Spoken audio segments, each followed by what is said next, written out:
How can you give a web page access to your camera on the iPhone? Let's get started. If you're new here, most definitely subscribe so you don't miss tutorials and videos like this. Okay, so at first, I would recommend you to go to the settings app of the iPhone, and at the bottom, go to the apps view so you can browse the settings for individual applications.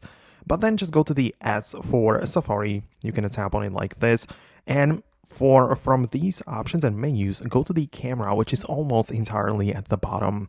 And once you get inside of the camera, there are three options to pick between. So you might choose it to be allowed, denied, or ask is the third option.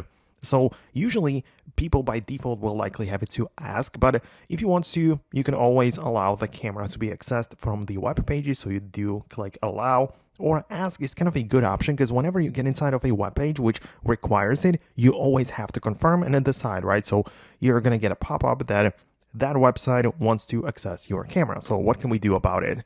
Well, in this situation, it just means that you basically just pick it like that, and that's how it works. So if you set it to ask, you'll be able to confirm it. If you set to always allow, you'll be able to just make sure it always works. But keep in mind that you're still going to get the green dot and the green pop-up at the top, indicating that the camera is being used at that moment. So it's not going to happen that you unknowingly expose yourself to the camera. So that's how it works.